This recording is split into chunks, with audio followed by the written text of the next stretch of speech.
into the Green Ranger! To the fall of Zordon and the destruction of the Power Rangers! So every Power Ranger fan knows how iconic Green with Evil is, including myself, but it had been like 5 years since I'd seen it, so I went back and rewatched all 5 episodes so I can use all that fresh knowledge to come up with the answer. Does it hold up? So it starts with this exhibition karate thing between Jason and the new kid Tommy, which ends in a draw. Kimberly immediately likes Tommy, and she asks him to hang out after school, and he says yes. In the meantime, Rita finds Tommy and decides that he's going to be the new Green Ranger. It's a little bit out of left field, but if you just accept it and move on, we'll be good from here. So after defeating some putties and passing all of Rita's tests, Tommy becomes the new Green Ranger, and he's ready to go battle the other 5 Rangers, which he easily defeats, something that everybody remembers, everybody talks about till this day, how the one Green Ranger defeated all 5 of the Power Rangers.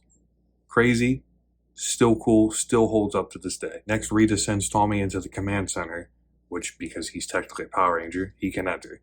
So he sabotages Alpha, destroys his memory, trashes the command center, and then severs Zordon's link to Earth. The next day, Kimberly confronts Tommy about why he never showed up after school, and he kind of like shrugs her off, and she could tell something's up. Later on, Jason goes and tries to tell Tommy that something came up and he has to go. And when Tommy says it's okay, Jason lets his guard down, and then Tommy sends him to Rita's palace, where he then has to battle Goldar without his morpher. This is like kind of goofy, I'm not gonna lie. There's a scene where Jason's just like laying on the ground and there's the fog. He's using that to hide himself. Kind of goofy. I can't overlook that. But moving on, the Green Ranger continues to defeat the Power Rangers again, this time without Jason, and they're trying to locate him. Rita sends the Green Ranger to take Goldar's place to finish off Jason. And during this time, Billy figures out how to bring Jason back and saves him. They still have no idea who the Green Ranger is, which I don't know how you couldn't tell by him constantly making his fighting noises and wearing green that he's not Tommy. Also, Kimberly and Zach like follow Tommy and all the putties attack them but don't attack him, and they still don't know, but moving on. So the next step in Rita's plan is to use an eclipse to cut off the Megazord's power from the sun. I'm a pretty big Power Rangers fan. Let me know in the comments if the Megazords are solar power, if that's like a real thing. I don't remember that.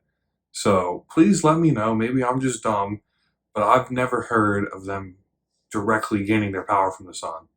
So she successfully summons this eclipse and cuts the Megazords off, and they like get sucked into a volcano and explode, and there's this like horrifying scene of fire, and you can see like the Mastodon and the T-Rex shadows as they're like sinking into lava.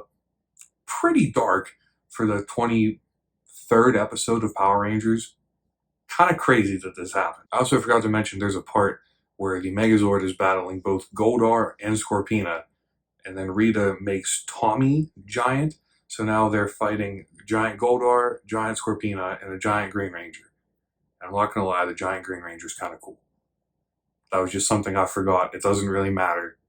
Just had to mention it. So at the end of the 4th episode, Alpha is able to run this like biometric scan of the Green Ranger, and they realize that it's Tommy. Kimberly doesn't want to believe it because she still has a crush on him, and the rest don't like hold him accountable. They figure he's probably under Rita's spell, and that's their first thing, is they figure we have to figure out how to break this spell. So Alpha finally figures out how to bring Zordon back his connection to Earth, and Zordon tells them that if they destroy the Sword of Darkness, that Rita's spell will be broken. Jason then goes on to fight Tommy in a decent battle. It's a little underwhelming that Jason pulls out the power blaster and shoots the Sword of Darkness, and that's what destroys it. Again, not like a real complaint, just something that today you could have done something cooler than that. So Tommy is freed from Rita's spell, and the Rangers ask him to join their team, and He shakes Jason's hand and becomes a member of the team. They take him back to the command center. Zordon gives him the rundown. He becomes a member of the team. And that's Green with Evil. I also have to mention the Dragon Zord makes its appearance in episode 5, which is still one of the coolest Megazords. I love the Dragon Dagger, and Tommy has this thing where he uses the Dragon Dagger and is like invincible and nothing can hurt him. Still extremely cool. So that was Green with Evil. The 5-part introduction to Tommy Oliver is very fondly remembered amongst just about every Power Ranger fan. And after 30 years, I can see why this was such a big deal, why people cared, why to this day Tommy is millions of people's and my personal favorite Ranger. These 5 episodes have lots of action, character development. Tommy's awesome. Jason gets a lot of cool moments. They set up the romance with Kimberly. There's a lot of good to say about this episode. There's also a few nitpicks. You can naturally point to the special effects. They're definitely dated. Some things don't look that great.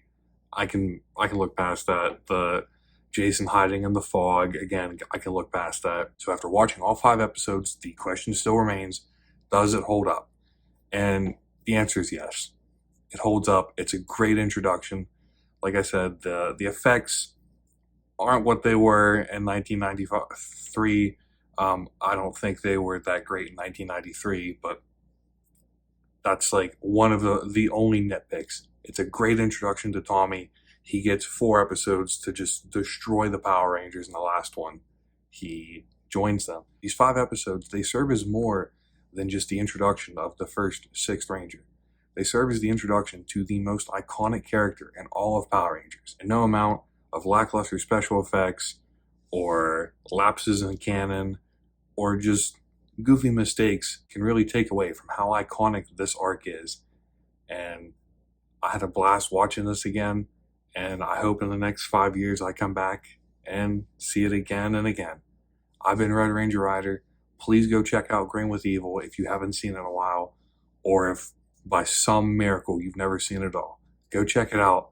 Click that subscribe button first, and we'll see you next week for another video.